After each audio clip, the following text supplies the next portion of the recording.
نسألك يا من هو الله الذي الحمد للہ رب العالمین والصلاة والسلام علی سید الانبیاء والمرسلین اما بعد اعوذ باللہ من الشیطان الرجیم بسم اللہ الرحمن الرحیم وَكَذَلِكَ جَعَلْنَاكُمْ أُمَّةً وَسَطًا لِتَكُونُوا شُهَدَاءَ عَلَى النَّاسِ وَيَكُونَ الرَّسُولُ عَلَيْكُمْ شَهِيدًا صدق اللہ العظیم اللہم صلی علی محمد وعلی آل محمد وبارک وسلم رب اشرح لی صدری ویسر لی امری واحلل عقدۃ من لسانی یفقہوا قولی واجعل لی وزیرا من اہلی آمین یا رب العالمین۔ ناظرین کرام السلام علیکم ورحمۃ اللہ وبرکاتہ۔ تعلیمات قرآن سیریز میں خوش آمدید۔ انشاءاللہ تعالی آج ہم دوسرے پارے کے مضامین کا جائزہ لیں گے۔ آپ کو یاد ہوگا پچھلے پروگرام میں سورۃ الفاتحہ کے مضامین کا جائزہ آپ کی خدمت میں پیش کیا گیا اور قرآن حکیم کے پہلے پارے کے مضامین پر بھی ہم نے گفتگو کی تھی، اور آج ہمارا یہ دوسرا پروگرام ہے تعلیمات قرآن سیریز کے حوالے سے، جس میں ہم قرآن حکیم کے دوسرے پارے کے حوالے سے گفتگو کریں گے۔ ہمیشہ کی طرح آئیے سب سے پہلے تعارف آپ کے سامنے رکھتے ہیں۔ پہلی بات اس حوالے سے ہے قرآن کریم کے پارہ نمبر 2 کا مطالعہ، یہ آج ہمارے پیش نظر رہے گا، اور اس پارے کے حوالے سے کچھ اور وضاحت۔ سورۃ البقرہ رکوع نمبر 17 تا 33 یعنی آیات 142 تا 252 کا مطالعہ ہمارے سامنے آئے گا۔ یہ رکوع ہیں البقرہ کے 17 تا 33 جو دوسرے پارے میں شامل ہیں، اور آیات 142 تا 252 سورۃ البقرہ کی یہ آیات دوسرے پارے میں شامل ہیں۔ تعارف کے بعد چلتے مقاصد مطالعہ، یعنی ہمارے پیش نظر کیا ہے، کیا باتیں ہم سیکھنا چاہتے ہیں۔ ہر نشست میں بات آپ کے سامنے رکھی جائے گی، لرننگ آبجیکٹیوز جسے عام طور پر کہا جاتا ہے۔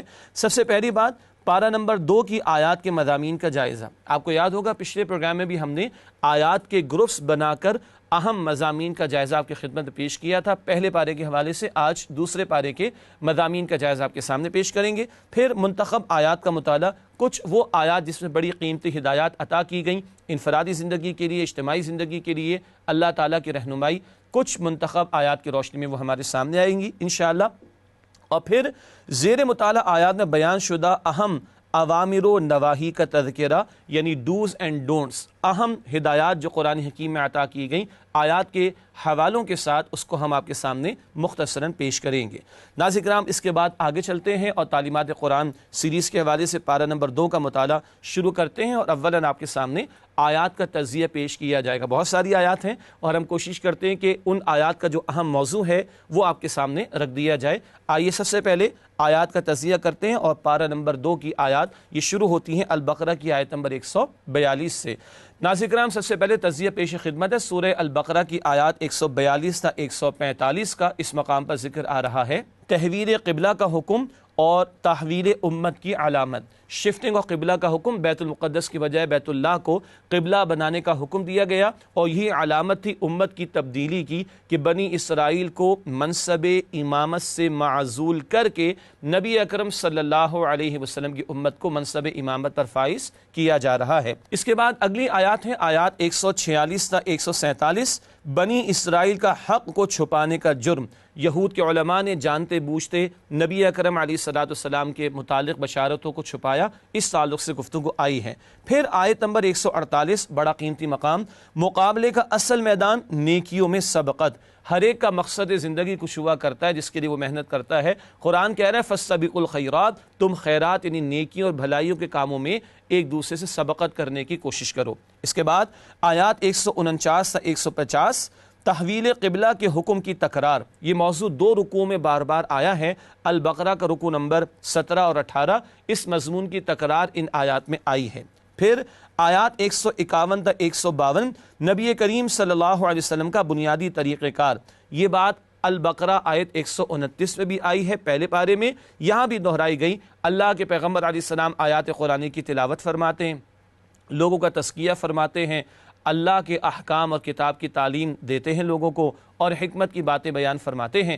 یہ 4 باتیں ہیں جو آپ کے بنیادی طریقہ کار میں شامل ہیں، اور یہ تمام ذمہ داریاں آپ نے قرآن کے تعلق سے قرآن کے ذریعے انجام دیں۔ اس کے بعد اگلی آیات البقرہ آیات 153 تا 157، اللہ کی راہ میں آزمائشیں آ کر رہیں گی۔ بڑا اہم مقام استعینوا بالصبر والصلاۃ، صبر اور نماز سے اللہ کی مدد حاصل کرو۔ وَلَنَبْلُوَنَّكُمْ، اللہ فرماتے ضرور ہم تمہارا امتحان لیں گے۔ امت کو منصب امامت پر فائز کیا گیا، اس ذمہ داری کو انجام دینے میں بڑی مشقتیں ہیں، اس کے تعلق سے اس مقام پر متنبہ کیا گیا کہ آزمائشیں آ کر رہیں گی۔ پھر آیت نمبر 158 صفا و مروہ کے درمیان سعی، حضرت ہاجرہ کی بے قراری کی یاد۔ اللہ اکبر، بہت مشہور واقعہ۔ اور دودھ پیتے اسماعیل کو چھوڑ گئے، ابراہیم علیہ السلام اماں ہاجرہ کو بھی چھوڑ گئے، اور پھر ان کا بے قرار ہونا، صفا مروہ کی سعی کرنا، اس کو حج عمرے میں اللہ نے جاری فرما دیا، اور پھر زمزم کا جاری ہو جانا مشہور بات ہے۔ اس کے بعد سورۃ البقرہ آیات 159 تا 163، اللہ کی لعنت ہے حق کو چھپانے والوں پر، خصوصاً اہل کتاب میں سے یہود کا ذکر، جنہوں نے جانتے بوجھتے اللہ کی کتاب میں سے حق کو چھپایا، تو اللہ کی بھی لعنت اور فرشتوں کی بھی لعنت اور سارے انسانوں کی بھی لعنت کا ذکر آیا۔ اس کے بعد آیت نمبر 164، بہت طویل آیت ہے، ایک آیت میں کئی آیات یعنی نشانیوں کا بیان۔ آیت کے معنی نشانی، جس کو دیکھ کر کچھ یاد آئے، اس کائنات میں اور ہمارے وجود میں اللہ کی نشانیاں بے شمار ہیں، ان پر غور و فکر کے قرآن بار بار دعوت دیتا ہے، اور اس ایک آیت البقرہ 164 میں، آیت نمبر 164 میں کم از کم 10 نشانیوں کا ذکر کیا گیا ہے۔ پھر آیات 165 تا 167، دنیا دار قائدین کی پیروی کا حسرت ناک انجام۔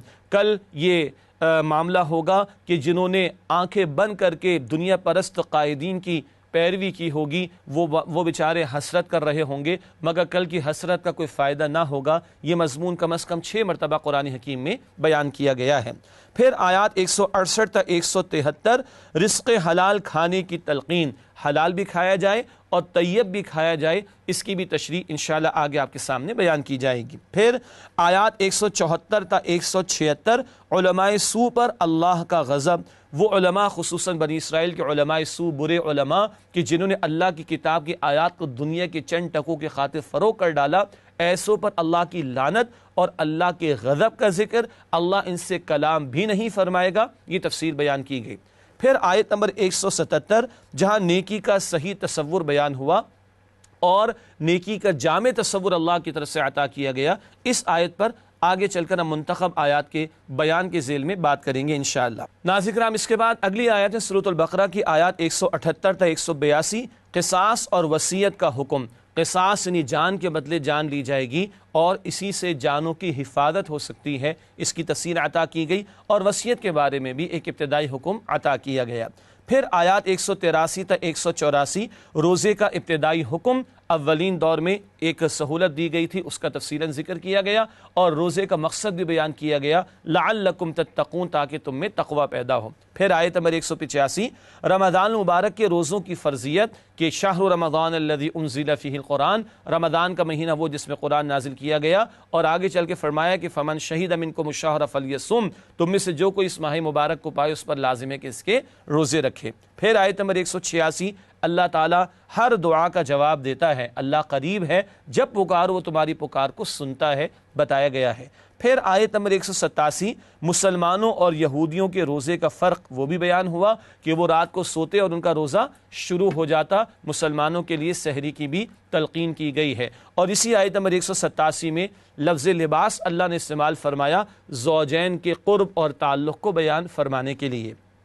پھر البقرہ کی آیت نمبر 188، زندگی بھر کے روزے کا حکم، اور وہ ہے حرام سے اپنے آپ کو بچانا۔ جیسے روزے کی حالت میں حلال چیزوں کو چھوڑ دیا جاتا ہے، تو پوری زندگی کا روزہ کیا ہے؟ حرام سے اپنے آپ کو بچانا، اللہ کی منع کردہ باتوں سے اپنے آپ کو بچانے کی کوشش کرنا۔ پھر آیت نمبر 189، نیکی کا خود ساختہ رسومات سے تعلق نہیں۔ عربوں میں کچھ بگاڑ پیدا ہو گیا تھا، قریش میں کچھ بدعات آ گئی تھی حج کے حوالے سے، اور من چاہی باتوں کو وہ عبادت کے طور پر اختیار کرتے، ایسی ایک ان کی بری رسم کی نفی کی گئی ہے اس مقام پر۔ پھر آیات 190 تا 195، اللہ کی راہ میں لڑنے کا حکم، مدنی دور سورۃ البقرہ وہاں نازل ہو رہی ہے، قتال کا حکم بھی آ گیا، اور بتایا گیا کہ اہم مقصد کیا ہے، تاکہ فتنہ ختم ہو اور اللہ کی زمین پر اللہ کا دین قائم ہو جائے۔ اس تعلق سے قتال کے ضمن میں ہدایات عطا کی گئیں۔ پھر آیات 196 تا 203، حج اور عمرے کے لیے احکامات، یہ بھی بتایا گیا کہ حج اور عمرہ ادا کرو تو اللہ کی رضا کے لیے۔ پھر حج سے متعلق کچھ احکامات کا ذکر آیا، کہیں تم پھنس جاؤ، کہیں گھیر لیے جاؤ تو اس میں کیا کیا جائے گا، احرام کھول دیا جائے گا، اس کی تفصیلات بیان کی گئیں۔ پھر حج تمتع کے حوالے سے بھی ذکر کیا گیا کہ عمرے اور حج کو تم ملا لیتے ہو تو قربانی اللہ کی راہ میں تمہیں پیش کرنا ہوگی، اور بھی مسائل یہاں پر بیان کیے گئے۔ اس کے بعد آیات 204 تا 207، پسندیدہ اور ناپسندیدہ کردار اس کا بیان آیا۔ ایک منافقت والا کردار ہے کہ ذرا مال ہاتھ میں آیا تو اختیار کا غلط استعمال کر لیا، ذرا کا اختیار ملا تو لوگوں پر ظلم و ستم کرنا شروع کر دیا اور دنیا کی محبت میں غرق ہو گئے۔ اور ایک پسندیدہ کردار ہے کہ اللہ کی خاطر اپنی جان کو بھی لگا دینا، کھپا دینا، ہر مشقت کو برداشت کرنا۔ یہ دو کردار، ان کا کانٹراسٹ اس مقام پر بیان ہوا۔ پھر البقرہ کی آیت نمبر 208 تا 210 پورے کے پورے اسلام پر عمل کرو، اس کا تقاضا آیا۔ اس آیت پر بعد میں بھی ہم بات کریں گے، اور بتایا گیا کہ اللہ کا واضح تقاضا تو آ گیا، پورے اسلام پر عمل کرو، پھر بھی تم نہیں مانتے تو پھر اللہ کا عذاب اس سے ڈرایا گیا ہے۔ پھر آیات 211 تا 212 ناشکری سے نعمت چھن جاتی ہے۔ بنی اسرائیل کا ذکر ہوا، ناشکری کی، اللہ نے نعمت واپس لے لی۔ ہم مسلمانوں کو بھی سمجھایا جا رہا ہے، قرآن کی ایمان کی دولت ملی ہے، اس کی حفاظت کرنا اور اس کا شکر ادا کرنا۔ اس کے بعد البقرہ کی آیت نمبر 213 ہے تفرقے کا سبب بڑا بننے کی خواہش، ارج ٹو ڈومینیٹ۔ یہ یہود کا معاملہ کیا ہوا؟ حسد میں آ گئے، ہم سے لے کر بنی اسماعیل میں کیوں نبوت دے دی گئی، ہم تو نہیں مانتے۔ یہ بڑا بننے کا شوق انسان کو جانتے بوجھتے حق سے دور کر دیتا ہے۔ اس کے بعد آیت نمبر 214 جنت مشکلات سے گھیر دی گئی ہے، بہت ہی ہلا دینے والا مقام ہے قرآن حکیم کا۔ جنت چاہتے ہو تو جان تک کا نذرانہ پیش کرنا پڑے گا، بڑے مصائب تم پر آئیں گے۔ اس آیت پر بعد میں انشاءاللہ ہم گفتگو کریں گے۔ پھر آیت نمبر 215 انفاق کن کے لیے، کن کن لوگوں پر مال خرچ کیا جائے گا، والدین بھی ہیں، رشتہ دار بھی ہیں، تفصیل بتائی گئی۔ اس کے بعد اگلی آیت ہے سورۃ البقرہ آیت نمبر 216 جنگ کی فرضیت کا حکم۔ قرآن نے حکم دیا ہے کتب علیکم القتال، تم پر جنگ کرنا فرض کیا گیا ہے، البتہ اس کی اپنی شرائط اپنے مقام پر بیان کی جاتی ہیں۔ اس کے بعد اگلی آیت ہے سورۃ البقرہ آیت نمبر 217 حرمت والے مہینے میں جنگ کا حکم۔ حرمت والے 4 مہینے معروف ہیں، اس میں ویسے تو جنگ کرنا منع ہے، لیکن بتایا گیا کہ اگر مشرکین کرے تو تم بھی ان کا جواب دے کر جنگ کر سکتے ہو۔ پھر آیت نمبر 218 اللہ کی رحمت کن کے لیے ہے، اس کا مستحق بننا ہوگا، اللہ کی راہ میں ہجرت بھی، اللہ کی راہ میں جہاد بھی، یہ کر کے تم اللہ کی رحمت کے مستحق بن سکتے ہو، بتایا گیا۔ اس کے بعد آیات 219 تا 220 شراب، جوے اور یتیموں کے بارے میں سوالات کے جوابات۔ شراب اور جوے کے بارے میں یہ اولین آیات ہیں جو عطا ہوئیں، جہاں بتایا گیا کہ ان میں گناہ کا پہلو زیادہ ہے، نفع کا پہلو کم ہے۔ باز آ جاؤ، حتمی احکامات بعد میں عطا ہوئے سورہ نساء میں اور پھر سورۃ المائدہ میں۔ یتیموں کے بارے میں سوال آیا تو بتایا گیا وہ تمہارے بھائی ہیں، اپنے ساتھ ان کے مالوں کو ملا بھی لو تو کوئی حرج کی بات نہیں، لیکن اصلاح کا معاملہ کرنا، فساد نہ کرنا۔ اس کے بعد ایک طویل سلسلہ کلام ہے سورۃ البقرہ آیات 221 تا 242۔ یہ 4 رکوع ہیں، رکوع نمبر 28، 29، 30، 31، جہاں اللہ سبحانہ و تعالیٰ نے خاندانی زندگی کے حوالے سے رہنمائی عطا فرمائی۔ اس کے ذیل میں نکاح کے تعلق سے کچھ ہدایات، مشرکین سے نکاح کی ممانعات کا بیان ہے، حیض کے حوالے سے حکم عطا کیا گیا، طلاق کی کچھ تفصیلات عطا کی گئیں، 2 کی حد تک 3 کا معاملہ تفصیل بتائی گئی ہے، خلا کا ذکر ہوا، مہر کی ادائیگی پر زور دیا گیا، رضاعت کے مسائل کا ذکر ہوا، بچے کو دودھ پلائے جانے پر زور دیا گیا۔ یہ خاندانی زندگی سے متعلق ہدایات اس مقام پر عطا ہوئیں۔ پروگرام کے آخر میں جب اوامر و نواہی پر بات کریں گے تو ان آیات میں سے کچھ کا لسٹنگ کے تحت آپ کے سامنے ذکر کیا جائے گا کہ کیا کرنے کے کام عطا کیے گئے اور کن کاموں سے روکا گیا۔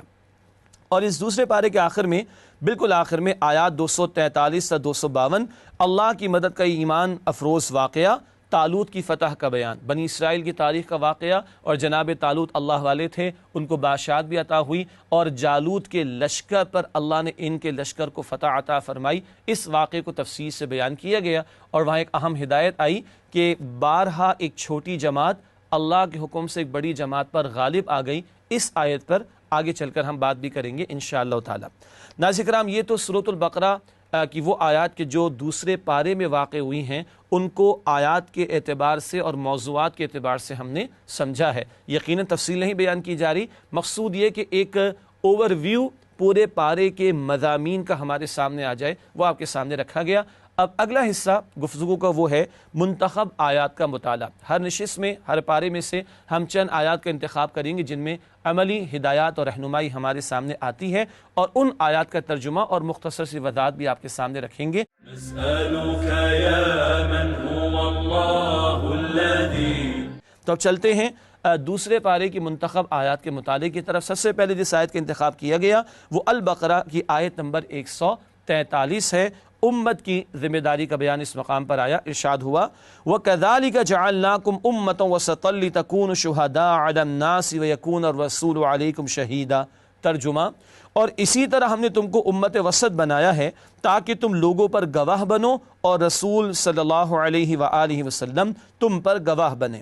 یہ ہے اس امت مسلمہ کی ذمہ داری کا بیان۔ چنانچہ اس کی تشریح میں پہلا نقطہ پیش خدمت ہے، شہادت کی ذمہ داری امت کے کاندھوں پر۔ پہلے اللہ نے رسولوں اور پیغمبروں کو بھیجا، آخر رسول نبی اکرم علیہ السلام تشریف لے آئے، آپ ذمہ داری ادا کر گئے، اب انسانیت پر اللہ کے دین کی گواہی پیش کرنا، یہ شہادت کی ذمہ داری امت کے کاندھوں پر ہے۔ ایک اور اہم نقطہ وہ ہے قول، عمل اور اجتماعی جد و جہد کے ذریعے شہادت۔ اللہ کے نبی علیہ السلام نے قول سے بھی پیغام پیش کیا، عمل کر کے بھی دکھایا، اور ایک اجتماعی جد و جہد برپا فرما کر دین کو قائم کر کے لوگوں کے سامنے پیش کیا۔ آج ہم کہہ تو دیتے ہیں اسلام بہترین دین ہے، اور یقیناً ہے، مگر دنیا کہتی ہے کدھر ہے؟ کہیں قائم کیا تو تقاضا ہے کہ قول سے بھی پیش کرے، عمل سے، کردار سے بھی دین کو پیش کریں، اور ایک اجتماعی نظام قائم کر کے دنیا کے سامنے پیش کریں کہ یہ اللہ کا دین ہے، آؤ اسے مانو اور اس کے تقاضوں پر عمل کرو، اور یہ اس کی برکات ہیں۔ یہ ہے امت مسلمہ کی ذمہ داری، شہادت علی الناس، لوگوں پر اللہ کے دین کی گواہی پیش کرنا۔ ناظرین کرام، اس کے بعد جس اگلی آیت کا انتخاب کیا گیا وہ البقرہ کی آیت نمبر 148 ہے، نیکیوں میں سبقت کرو، اس کا حکم۔ ارشاد ہوا وَلِكُلِّ وِجْهَةٌ هُوَ مُوَلِّيهَا فَاسْتَبِقُوا الْخَيْرَاتِ۔ ترجمہ، اور ہر ایک کے لیے ایک سمت مقرر ہے، جس طرف وہ رخ کرتا ہے تو تم نیکیوں میں سبقت حاصل کرو۔ یہ آیت نمبر 148 کا ترجمہ آپ کے سامنے رکھا گیا۔ اس حوالے سے تشریح کا پہلا نقطہ، مقابلے کا اصل میدان نیکیوں میں سبقت۔ مال بھی لوگ جمع کر رہے ہیں، جائیدادیں بھی بنا رہے ہیں، مگر سب کو پتہ ہے سب ٹھاٹ پڑا رہ جائے گا جب لا چلے گا بنجارہ۔ 2 فٹ نیچے جاؤ گے، جائے گا جب جہاں سے کچھ بھی نہ ساتھ ہوگا۔ 2 گز کفن کا کپڑا تیرا لباس ہوگا۔ تو جب 2 فٹ نیچے چلے گئے تو جانے والی شے ایمان اور اعمال کی پونجی ہے، اس میں سبقت کرنے، کمپیٹ کرنے کا، آگے بڑھنے کا حکم دیا جا رہا ہے۔ مزید آگے لکھا ہے اصل جیت یا ہار آخرت میں ہے۔ سکندر گیا تھا دنیا سے تو کہہ گیا تھا کہ یاد رکھ سکندر کے حوصلے تو عالی تھے، جب گیا تھا دنیا سے دونوں ہاتھ خالی تھے۔ تو اصل تو وہاں کی جیت اور وہاں کی ہار ہے، جس کی فکر کرنے کی قرآن ہمیں ترغیب دلا رہا ہے۔ اگلی آیت ہے البقرہ آیت نمبر 153، مشہور آیت۔ مشکلات میں کرنے کا کام، اللہ کے دین کی سربلندی کے لیے، شہادت کے فریضے کے لیے سمت کو چن لیا گیا، اس کام میں مشقتیں تو ہیں، اس کے تعلق سے ہدایت دی جا رہی ہے۔ ارشاد ہوا یا ایھا الذین آمنوا استعینوا بالصبر والصلاۃ ان اللہ مع الصابرین۔ ترجمہ، اے ایمان والو صبر اور نماز سے مدد لیا کرو، بے شک اللہ صبر کرنے والوں کے ساتھ ہے۔ مشہور آیت ہے۔ آئیے اس کی تشریح کے 2 نقطے سمجھتے ہیں۔ پہلی بات، اللہ کی مدد کے حصول کے ذرائع، اللہ کی توفیق کے بغیر تم اللہ کی عبادت بھی نہیں کر سکتے۔ یہی سورۃ الفاتحہ میں ہم نے پڑھا ایاک نعبد و ایاک نستعین، اے اللہ ہم تیری عبادت کرتے ہیں اور تجھ ہی سے مدد مانگتے ہیں۔ تو اللہ کی مدد کی ہمیں ضرورت ہے۔ یہ آیت نمبر 153 ہے۔ 143 میں ہم نے کیا پڑھا؟ شہادت کی ذمہ داری، فریضہ شہادت وہ ہمارے کاندھوں پر ذمہ داری ہے۔ اب اس کو ادا کرنے کے لیے اللہ کی مدد کی ضرورت ہے، اور اس کے 2 ذرائع کا ذکر آیا، صبر اور نماز۔ صبر ہے ڈٹے رہنا اور سارے مشکل حالات کو برداشت کرنا، اس پر بھی اللہ کی مدد آتی ہے، ان اللہ مع الصابرین۔ اور نماز اللہ کی یاد دہانی کا ذریعہ، اور ہمارے عقائد اور ایمانیات کی یاد دہانی کا ذریعہ، اللہ کے ساتھ تعلق مضبوط کرنے کا ذریعہ۔ جب یہ دونوں سہارے ہمارے پاس ہوں گے تو اللہ کے دین کی ذمہ داری ادا کرنا وہ ہمارے لیے انشاءاللہ آسان ہوگا۔ اگلی آیت جس کا انتخاب کیا گیا یہ بھی مشہور آیت قرآن کی، سورۃ البقرہ آیت نمبر 155۔ ارشاد ہوا اس مقام پر وَلَنَبْلُوَنَّكُمْ بِشَيْءٍ مِّنَ الْخَوْفِ وَالْجُوعِ وَنَقْصٍ مِّنَ الْأَمْوَالِ وَالْأَنفُسِ وَالثَّمَرَاتِ وَبَشِّرِ الصَّابِرِينَ۔ ترجمہ، اور ہم کسی قدر خوف اور بھوک اور مال اور جانوں اور پھلوں کے نقصان سے تمہاری آزمائش کریں گے، تو صبر کرنے والوں کو اللہ کی خوشنودی کی بشارت سنا دیجئے۔ بہت ہی انقلابی آیت ہے۔ اللہ کی راہ میں مشقتیں تو آئیں گی، فقط پیر میں کانٹا چبھ جانے والی نہیں، فقط بخار آ جانے والی نہیں، فقط کاروبار کے نقصان والی نہیں۔ اللہ کے دین کی سربلندی کے لیے جب کھڑے ہوگے تو یہ سارے نقصانات کے لیے تمہیں تیار رہنا ہوگا۔ تشریح میں لکھا ہے دین پر عمل اور جد و جہد میں مشکلات لازم ہیں۔ اللہ کے پیغمبر کی زندگی سامنے رکھ لیجئے، اللہ کے راستے میں اللہ کے پیغمبر کو کتنا ستایا گیا، تو اب امتی بھی کھڑا ہوگا تو امتی کو ذہناً ان مشقتوں اور مشکلات اور آزمائشوں کے لیے تیار رہنا چاہیے۔ آگے لکھا ہے کہ مال و جان تک کی قربانیوں کا مطالبہ ہے، جان میں بھی نقصان ہو سکتا ہے، مال میں بھی نقصان ہو سکتا ہے، اس سب کچھ کے لیے تیار رہنا چاہیے۔ البتہ یہ سب کچھ لگا کر کھپا کر بھی بات کیا ہوگی، جان دی ہوئی اسی کی تھی، حق تو یہ ہے کہ حق ادا نہ ہو سکا۔ اگلی آیت جس کا انتخاب کیا گیا وہ البقرہ کی آیت نمبر 168 ہے، رزق حلال کھانے کی تلقین۔ ارشاد ہوا اس مقام پر، یا ایھا الناس کلوا مما فی الارض حلالا طیبا ولا تتبعوا خطوات الشیطان۔ ترجمہ، لوگو جو چیزیں زمین میں حلال طیب ہیں وہ کھاؤ اور شیطان کے قدموں پر نہ چلو۔ اللہ کی طرف سے رزق حلال اور طیب کھانے کا تقاضا آ رہا ہے۔ تشریح کے والد سے پہلی بات، حلال اور طیب کھانے کا حکم۔ جو جانور مثال کے طور پر جس کا گوشت کھا رہے ہیں، جس کو ذبح کیا جا رہا ہے، وہ جانور تو حلال ہو، وہ طیب بھی ہونا چاہیے۔ اس سے کیا مراد ہے؟ آگے لکھا ہے ذریعہ آمدنی بھی حلال ہو۔ کھا تو رہے بکرے کا گوشت کھانا تو حلال ہے، لیکن کس پیسے سے حاصل کیا گیا، تو وہ آمدنی بھی حلال ہونی چاہیے۔ مزید آگے لکھا ہے شرکیہ روش سے پاک ہو، جانور بھی ذبح کیا جائے تو اللہ کا نام لے کر، اور جانور ذبح کیا جائے تو اللہ کے تقرب اور اللہ کی خوشنودی کے لیے، تو حلال اور طیب کھانے کا حکم دیا جا رہا ہے۔ اس کے بعد جو اگلی آیت ہے وہ ہے البقرہ آیت نمبر 177، نیکی کا صحیح تصور۔ بہت جامع آیت ہے قرآن حکیم کی۔ ارشاد ہوا، لیس البر ان تولوا وجوہکم قبل المشرق والمغرب ولکن البر من آمن باللہ والیوم الآخر والملائکۃ والکتاب والنبیین وآتى المال على حبہ ذوی القربى والیتامى والمساکین وابن السبیل والسائلین وفی الرقاب۔ یہ پہلا حصہ اس آیت کا، اس کا ترجمہ آپ کے سامنے رکھتے ہیں۔ نیکی یہی نہیں کہ تم مشرق یا مغرب کی طرف منہ کر لو، بلکہ نیکی یہ ہے کہ لوگ اللہ پر اور روز آخرت پر اور فرشتوں پر اور اللہ کی کتاب پر اور پیغمبروں پر ایمان لائیں، اور مال باوجود عزیز رکھنے کے رشتہ داروں اور یتیموں اور محتاجوں اور مسافروں اور مانگنے والوں کو دیں، اور گردنوں کے چھڑانے میں خرچ کریں۔ تفصیل طلب آیت ہے لیکن مختصراً چند باتیں۔ پہلی بات، نیکی کا جامع تصور۔ جب قبلے کی تبدیلی کا حکم آیا تو یہود نے اعتراض کیا، بھئی یہ تو قبلین کا ٹھیک نہیں ہے، ذرا ظاہر میں معاملہ ادھر ادھر ہو جائے تو بات کا بتنگڑ بن جاتا ہے، حالانکہ تبدیلی کا حکم تو اللہ نے دیا تھا۔ بتایا جا رہا ہے ظاہر کے چند معاملات تک نیکی محدود نہیں، اس کا ایک جامع تصور ہے۔ اس میں اگلی بات، اللہ کی رضا، آخرت کی فلاح، رسول اللہ علیہ السلام کا طریقہ، یہ ایمانیات کا بیان ہے۔ جو نیکی کرو اللہ کی رضا کے لیے، اجر فقط آخرت میں مطلوب، و طریقہ اللہ کے رسول سے لیا جائے گا صلی اللہ علیہ وآلہ وسلم۔ ہر عمل نیکی نہیں، بلکہ وہ عمل جو سنت کے مطابق ہوگا، اللہ کی رضا کے لیے ہوگا، اور جس میں پیش نظر آخرت کا اجر ہو، وہی اللہ کے ہاں نیکی قرار پائے گا۔ ایمانیات کے بعد مال خرچ کرنے کا ذکر آیا، چنانچہ ہم نے لکھا ہے انسانی ہمدردی میں مال خرچ کرنا۔ ایمان کے بعد ایک مطلوب ترین شے نیکی کے بیان میں کیا ہے؟ مال کا خرچ کرنا، اور انسانی ہمدردی کے لیے، لوگوں کی بھلائی کے لیے، لوگوں کے فائدے کے لیے مال کا خرچ کرنا۔ آیت کا اگلا حصہ، وَأَقَامَ الصَّلَاةَ وَآتَى الزَّكَاةَ وَالْمُوفُونَ بِعَهْدِهِمْ إِذَا عَاهَدُوا وَالصَّابِرِينَ فِي الْبَأْسَاءِ وَالضَّرَّاءِ وَحِينَ الْبَأْسِ أُولَئِكَ الَّذِينَ صَدَقُوا وَأُولَئِكَ هُمُ الْمُتَّقُونَ۔ ترجمہ، اور نماز قائم کریں اور زکوٰۃ دیں، اور جب عہد کر لیں تو اس کو پورا کریں، اور سختی اور تکلیف میں اور جنگ کے وقت ثابت قدم رہیں، یہی لوگ ہیں جو ایمان میں سچے ہیں، اور یہی ہیں جو اللہ سے ڈرنے والے ہیں۔ اس آیت کے اس حصے میں چند باتیں اور آئیں۔ پہلا نقطہ، نماز اور زکوٰۃ کا اہتمام۔ عبادات کا بھی اہتمام کریں گے نیک لوگ، صرف سوشل ویلفیئر نہیں، اللہ کے ساتھ بھی معاملے کو ٹھیک رکھیں گے۔ نماز ایمان کو تازہ کرے گی، ایمان نیکی کی طرف لائے گا۔ زکوٰۃ یاد دہانی سالانہ مال خرچ کرنے کی، وہ انسانی ہمدردی کے لیے مال خرچ کرنے کا ذکر بھی آیا تھا، وہ جذبہ زکوٰۃ کی ادائیگی سے تازہ رہے گا۔ پھر ایفاء عہد، معاملات انسانی وعدے سے جڑے ہوتے ہیں، اور نیک آدمی وہ ہے اللہ کی نگاہوں میں جو وعدے کو پورا کرنے والا ہو۔ ہم کہتے ہیں وہ وعدے کیا جو وفا ہو جائے، اور اللہ کہتا ہے نیک وہ ہے جو وعدے کو پورا کرنے والا ہو۔ اور آخر میں آیا صبر اور حق و باطل کے معرکے میں استقامت، صبر مشکلات میں بھی لیکن جنگ کے موقع پر بھی۔ کیوں؟ اللہ کے نیک بندے کی جنگ اللہ کے کلمے کی سربلندی کے لیے ہوگی۔ یہ ہے تصور کہ یہ سچے ہیں جو یہ کام کرنے والے ہوں، اور یہی متقی ہیں۔ ناظرین کرام، ایک وقفہ لینا چاہیں گے اور آپ سے ملاقات کرتے ہیں اس وقفے کے بعد، اور مزید منتخب آیات کا مطالعہ اس کے بعد آپ کے سامنے پیش کریں گے انشاءاللہ۔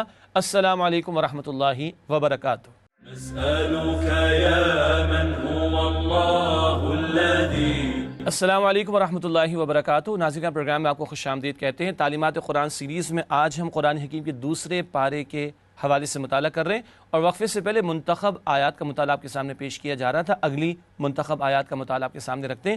اگلی آیت جس کا انتخاب کیا گیا ہے سورۃ البقرہ آیت نمبر 179 179، قصاص کا حکم۔ ارشاد ہوا وَلَكُمْ فِي الْقِصَاصِ حَيَاةٌ يَا أُولِي الْأَلْبَابِ لَعَلَّكُمْ تَتَّقُونَ۔ ترجمہ، اور اے اہل عقل، حکم قصاص میں تمہاری زندگی ہے کہ تم قتل و خوریزی سے بچو۔ یہ ہے ترجمہ البقرہ آیت 179 کا۔ ایک ہی نقطہ تشریح میں آپ کے سامنے رکھ رہے ہیں۔ حکم قصاص پر عمل انسانی جان کی حفاظت کا ضامن ہے۔ قرآن کا مزاج یہ ہے کہ ان سزاؤں کا نفاذ علی الاعلان ہو تاکہ لوگ 10 مرتبہ سوچیں اس طرح کا جرم اس کا ارتکاب کرنے کے بارے میں، اور جب چند لوگوں کو اس سزا دی جائے گی، قاتل کو سزا قصاص میں دی جائے گی اور علی الاعلان دی جائے گی، تو کروڑوں کو عبرت حاصل ہوگی اور کروڑوں کی جانیں محفوظ رہیں گی۔ یہ قصاص کا حکم قرآن نے عطا کیا اور فرمایا عقل مندو، اسی میں تمہارے لیے زندگی ہے۔ اگلی آیت ہے البقرہ آیت نمبر 186۔ اللہ ہر دعا کا جواب دیتا ہے۔ ارشاد ہوا وَإِذَا سَأَلَكَ عِبَادِي عَنِّي فَإِنِّي قَرِيبٌ أُجِيبُ دَعْوَةَ الدَّاعِ إِذَا دَعَانِ فَلْيَسْتَجِيبُوا لِي وَلْيُؤْمِنُوا بِي لَعَلَّهُمْ يَرْشُدُونَ۔ ترجمہ، اور اے پیغمبر، جب آپ صلی اللہ علیہ وسلم سے میرے بندے میرے بارے میں دریافت کریں تو فرما دیجئے کہ میں تو تمہارے قریب ہوں، جب کوئی پکارنے والا مجھے پکارتا ہے تو میں اس کی دعا قبول کرتا ہوں، تو ان کو چاہیے کہ میرے حکم کو مانیں اور مجھ پر ایمان لائیں تاکہ ہدایت پا سکیں۔ اللہ کی پکار لگ رہی ہے، پکارو تو میں تمہاری پکار سنوں گا۔ تشریح کا پہلا نقطہ، اللہ بندے کے قریب اور دعا قبول کرنے والا ہے، بہت قریب ہے۔ سورہ قاف میں آتا ہے نحن اقرب الیہ من حبل الورید، اللہ نے فرمایا کہ ہم انسان کی شہرک سے بھی زیادہ اس کے قریب ہیں۔ اگلا نقطہ، قبولیت دعا کے لیے احکامات الہی کی پیروی ضروری ہے۔ ہم چاہتے ہیں کہ اللہ ہماری سنے، تو اللہ کہتے ہیں میری بات تو مانو، مجھ پر ایمان تو رکھو، it's a two way traffic, تم میری مانو میں تمہاری مانوں گا، تم میرے احکامات پر عمل کرو میں تمہاری دعائیں قبول کروں گا۔ جواب مل گیا، کیوں دعائیں قبول نہیں ہوا کرتی؟ اللہ کی نافرمانیاں رکاوٹ بن جاتی ہیں۔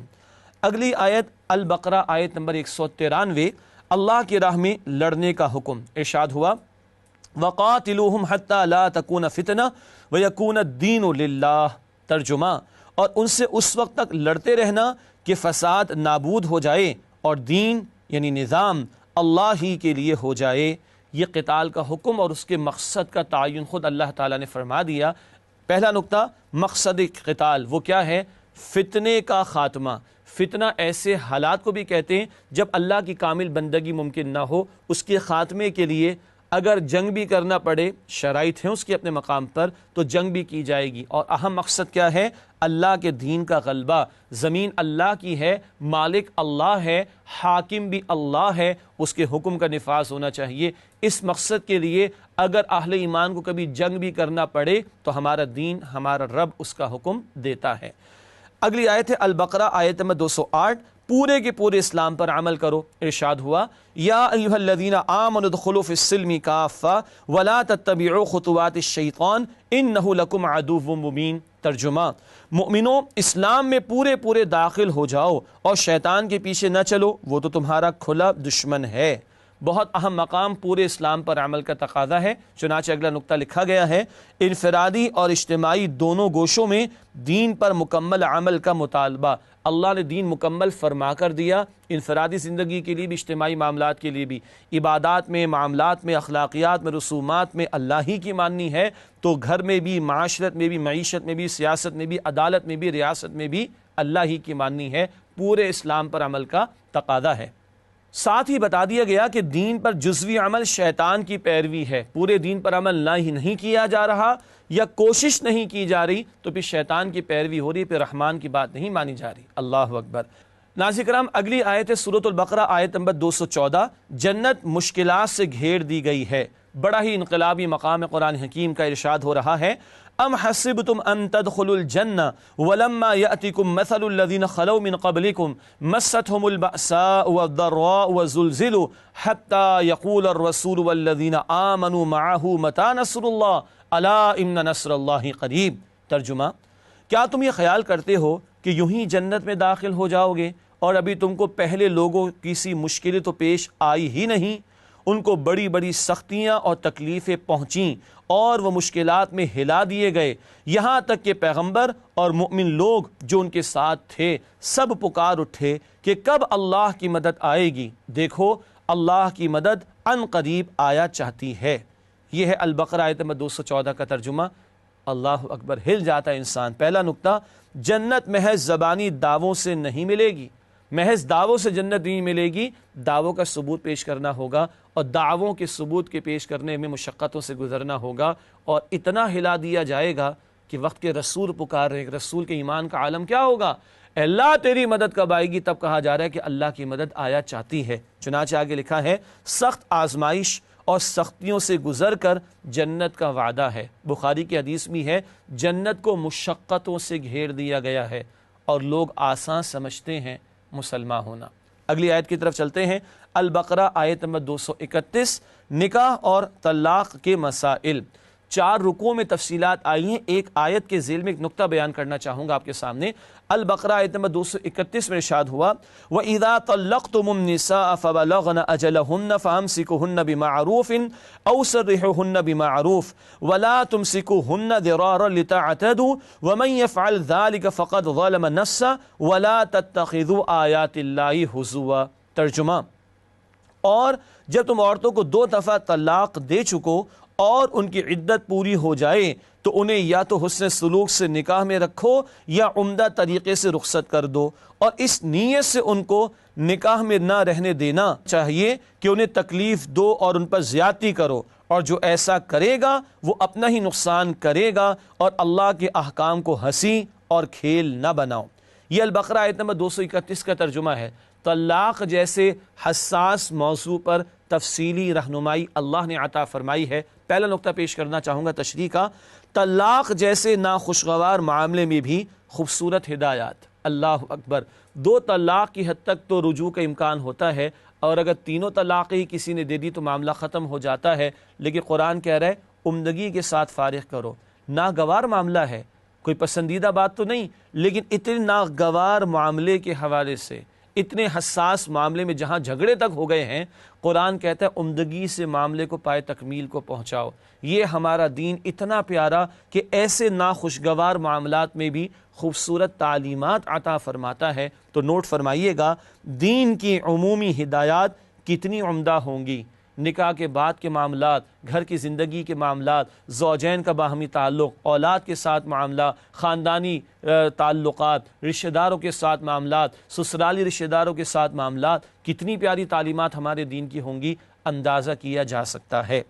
مزید فرمایا یہ اللہ کی آیات، ان کے ساتھ کھیل تماشا نہ کرو۔ اللہ نے احکامات دیے، ان کی پاسداری اگر لوگ نہیں کر رہے تو گویا وہ اللہ کے غضب کو دعوت دے رہے ہیں۔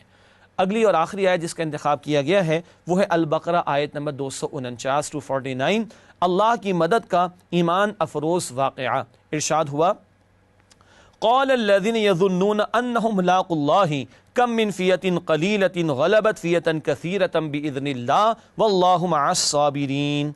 ترجمہ، جو لوگ یقین رکھتے تھے کہ ان کو اللہ کے حضور حاضر ہونا ہے، وہ کہنے لگے کہ بسا اوقات تھوڑی سی جماعت نے اللہ کے حکم سے بڑی جماعت پر فتح حاصل کی ہے، اور اللہ صبر کرنے والوں کے ساتھ ہے۔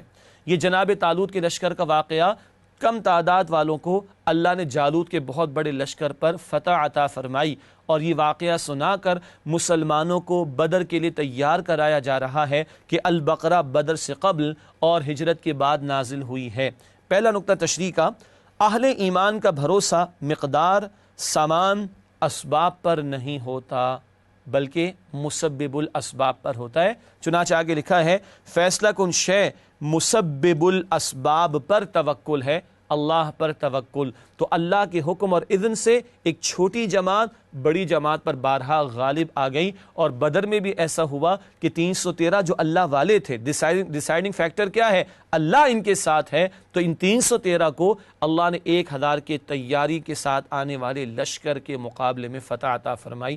ہمارے لیے فوڈ فار تھاٹ یہ ہے، اللہ پر اعتبار ہے یا مخلوق پر ہی ہم تکیہ کیے بیٹھے رہتے ہیں؟ ناظرین کرام، الحمدللہ چند منتخب آیات کا ترجمہ اور ان کا بیان آپ کے سامنے رکھا گیا۔ ناظرین کرام، اگلے پروگرام میں انشاءاللہ 30 پارے کا مطالعہ آپ کی خدمت میں پیش کریں گے۔ تب تک کے لیے اجازت، وآخر دعوانا ان الحمدللہ رب العالمین، والسلام علیکم ورحمۃ اللہ وبرکاتہ۔ نسألك يا من هو الله الذي